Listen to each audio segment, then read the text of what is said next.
시청자 여러분, 안녕하십니까? 야구를 야구답게 이야기하는 시간, 오늘도 함께하겠습니다.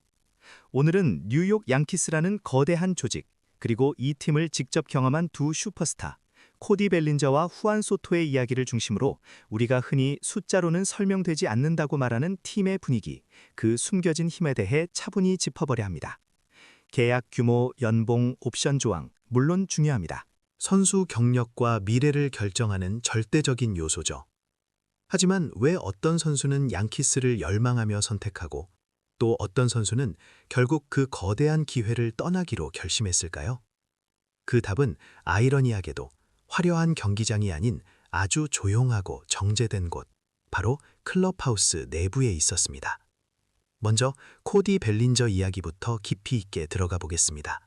양키스가 벨린저를 영입하는 과정은 단순한 돈 계산을 넘어선 복잡한 전쟁이었습니다. 양키스 브라이언 캐시먼 단장은 왜 이 계약이 이토록 길고 어려웠느냐는 질문에 이렇게 답했습니다. 상대는 타이탄이었다.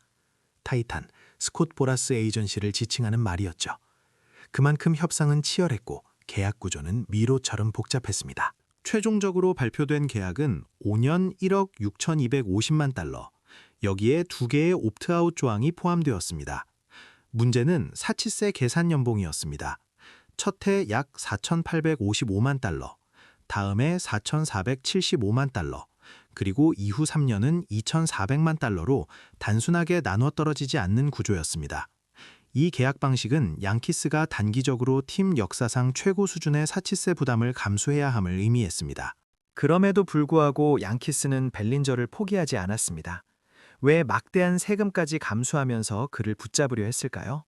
단순히 OPS나 홈런 숫자로만 설명될 수 없는 무언가가 있었습니다. 물론 표면적인 이유는 분명히 존재했습니다. 좌타자에게 극도로 유리한 양키 스타디움에서의 벨린저의 통산 OPS는 0.999에 육박했습니다. 그의 수비 포지션 유연성은 팀 전술에 큰 이점을 제공했죠. 하지만 현장, 즉 클럽하우스 내부에서는 다른 이야기가 더 크게 작용했습니다. 에런 분 감독은 시즌 중반에 이런 평가를 한 적이 있습니다. 벨린저는 MVP 출신임에도 불구하고 스스로를 낮추며 클럽하우스의 분위기를 띄우는 선수다. 여기서 핵심은 시끄럽다거나 튀는 선수가 아니라는 점입니다. 양키스 클럽하우스는 활기차지만 결코 요란하거나 무질서하지 않습니다. 오래도록 위닝 멘탈리티로 다져진 고도로 규율화된 공간입니다. 음악이 크게 울리지 않고 누군가 개인적인 쇼맨십으로 주목받으려 하지 않습니다. 벨린저는 그 분위기를 경험한 후 이를 마치 집에 온 것처럼 편안했다라고 표현했습니다.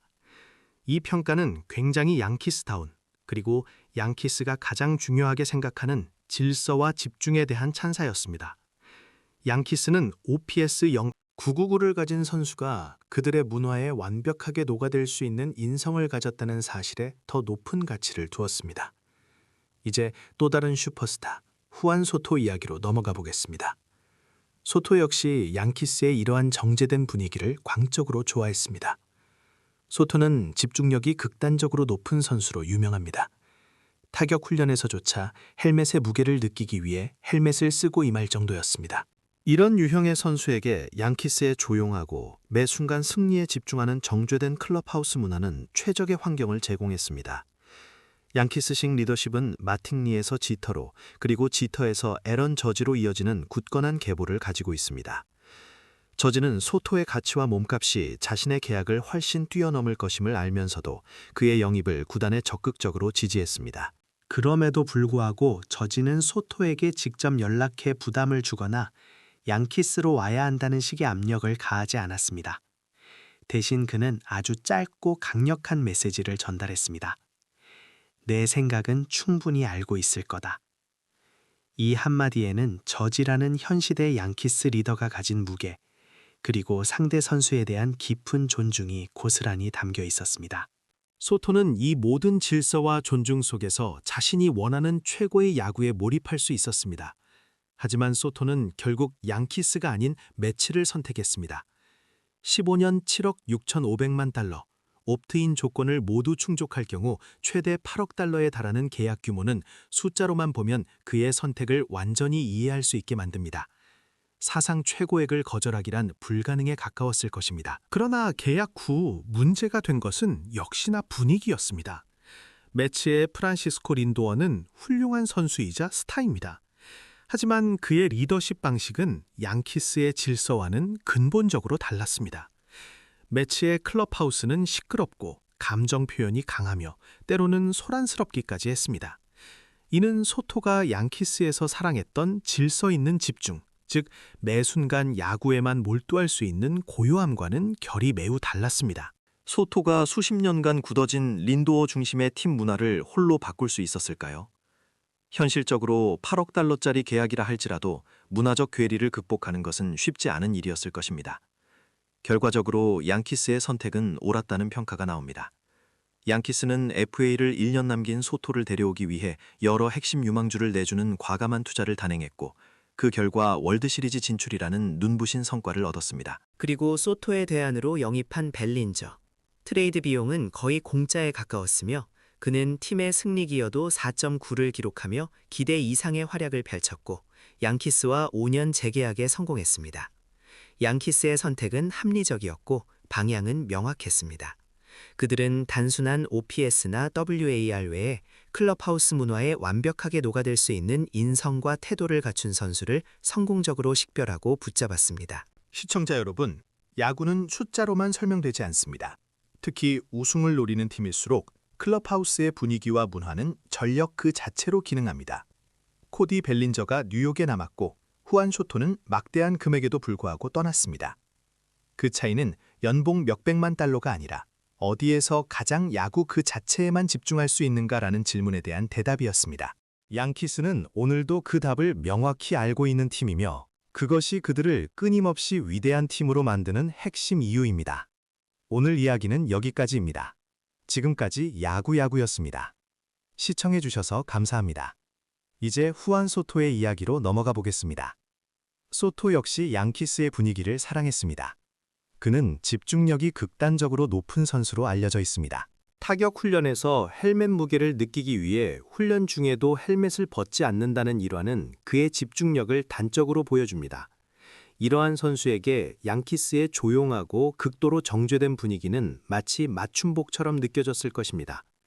돈 매팅리에서 데릭 지터로 그리고 지터에서 에런 저지로 이어져 내려온 양키스식 리더십의 계보는 소토가 필요로 했던 질서 그 자체였습니다. 특히 에런 저지는 소토의 몸값이 자신의 계약 규모를 훨씬 뛰어넘을 것임을 알면서도 그의 영입을 적극적으로 지지했습니다. 그럼에도 저지는 계약 기간 내내 소토에게 직접 연락해 부담을 주거나 압박하지 않았습니다. 그저 내 생각은 충분히 알고 있을 거다라는 한마디에 저지라는 선수의 무게와 양키스의 위닝 멘탈리티가 담겨 있었던 것입니다. 소토는 양키 스타디움에서의 짧은 기간 동안 자신이 야구에만 오롯이 집중할 수 있는 환경을 찾았다고 생각했을 것입니다. 그러나 소토는 결국 뉴욕 매치를 선택했습니다. 계약 규모는 상상을 초월했습니다. 15년, 총액 7억 6,500만 달러. 옵트인 조항을 실행할 경우 최대 8억 달러까지 도달할 수 있는 메이저리그 역사상 전례 없는 초대형 계약이었습니다. 숫자만 놓고 본다면 소토의 선택은 지극히 합리적이고 이해되는 결정이었습니다.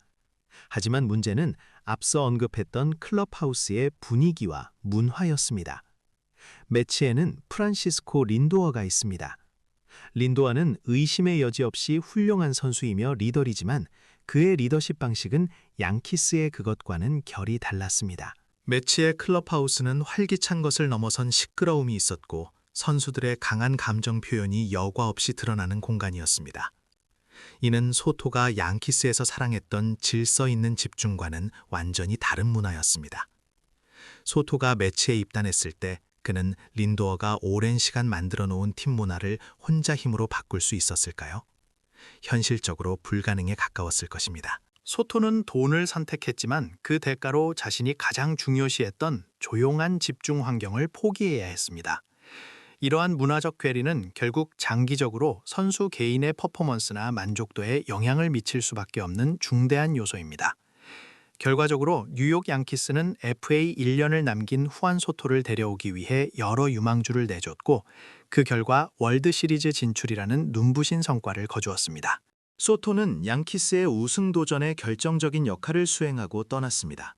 그리고 양키스는 소토의 대안으로 코디 벨린저를 데려왔습니다. 벨린저는 트레이드 자체만 놓고 보면 거의 공짜에 가까웠습니다. 그들은 벨린저에게 5년의 재계약을 안겨주었고 벨린저는 이 선택이 틀리지 않았음을 승리 기여도 4.9라는 숫자로 증명했습니다. 양키스의 선택은 전략적으로 합리적이었고 방향은 명확했습니다. 그들은 단기적인 성공과 장기적인 안정이라는 두 마리 토끼를 모두 잡았습니다. 양키스가 소토에게 제시한 계약 규모가 매치를 뛰어넘을 수는 없었을지라도 그들은 자신들의 클럽하우스 문화가 벨린저 같은 유형의 선수를 붙잡아둘 수 있는 강력한 무기임을 알고 있었습니다. 그리고 이는 수많은 유망주를 내어주고 단 1년의 기회만 잡았던 소토들보다 문화적 적합성을 보고 투자한 벨린저들이 장기적으로 더 큰 이득으로 돌아왔다는 사실로 증명되었습니다. 시청자 여러분, 야구는 언제나 숫자로만 설명되지 않습니다. 특히 위대한 역사를 써내려가며 끊임없이 우승을 노리는 팀일수록 클럽하우스의 분위기와 문화는 단순한 부수적 요소가 아니라 전력 그 자체로 기능합니다. 코디 벨린저가 뉴욕에 남았고 후안 소토는 막대한 금액에도 불구하고 떠났습니다.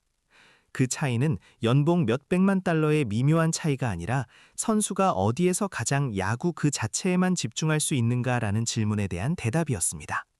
벨린저는 양키스의 조용한 질서 속에서 편안함을 느꼈고 소토는 그 질서를 좋아했지만 결국 외부 요인에 의해 그 질서를 포기해야 했습니다. 뉴욕 양키스는 오늘도 그 답을 명확히 알고 있는 팀이며 그것이 그들을 끊임없이 위대한 팀으로 만드는 핵심 이유입니다.